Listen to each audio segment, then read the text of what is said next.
Hi friends, இன்றைக்கி உங்களுக்கு நான் ஒரு 5 ஹெல்த்தியான டீ டிப்ஸ் சொல்லவா? 1 துளசி டீ, கொத்தமல்லி டீ, புதினா டீ, முருங்கை இலை டீ, அப்புறமா இந்த செம்பருத்தி பூ டீ.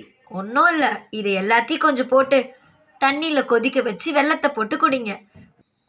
ஒரு நிமிஷம் எல்லாத்தையும் ஒன்றா போட்டு குடிச்சிடாதீங்க. அதாவது துளசி டீ அப்படின்னா ஒரு 10 இலை துளசி போட்டு தேவையான அளவுக்கு வெல்லம் போட்டு எத்தனை பேர் குடிக்க போகிறோமோ அதுக்கேற்ற மாதிரியான தண்ணி அளவை வச்சுக்கலாம்.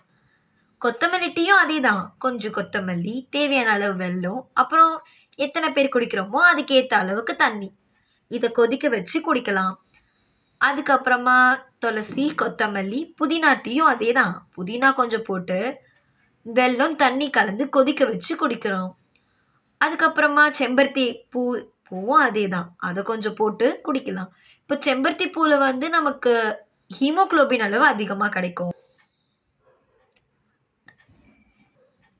உடம்புல ரத்தத்தை அதிகப்படுத்தும், ரத்த சோகையை குறைக்கும், முடி வளர்றத கூட அதிகப்படுத்துமா. அடுத்தது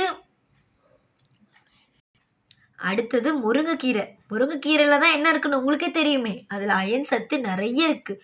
அதை சாப்பிட்றதுனால தலை சுத்தல் வராது, ரத்த அணுக்களை அதிகப்படுத்தும். தினமும் முருங்கைக்கீரை சாப்பிட்றது ரொம்ப நல்லது. அதை காலையிலேருந்தே ஆரம்பிச்சிருவோமே. புதினா வாயில் ஃப்ரெஷ்னஸை கொடுக்கும், பற்கள் வெள்ளையாக இருக்கும், எந்த ஒரு பேட் ஸ்மெல்லும் வராது. அதனால் புதினா சாப்பிட்றதும் ரொம்ப நல்லது. துளசி சளி பிடிக்காது. வெல்லம் சாப்பிட்டா ஹார்ட் பேஷண்ட்ஸ்க்கு ரொம்ப நல்லது. ஹார்ட் அட்டாக் வரவே வராது. கொத்தமல்லி ரொம்ப எனர்ஜி கொடுக்குங்க,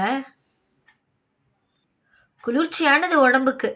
இந்த மாதிரி எனர்ஜியான ட்ரிங்க் குடிக்கிறதுனால, அதாவது தேநீர் மூலயமா நீங்கள் நாட்கள் ஆரம்பிக்கிறதுனால நாள் ஃபுல்லாகவே நீங்கள் எனர்ஜெட்டிக்காக இருப்பீங்க. சத்தான உணவுகளோடு ஸ்டார்ட் பண்ணுங்கள். தேங்க்யூ, பாய்.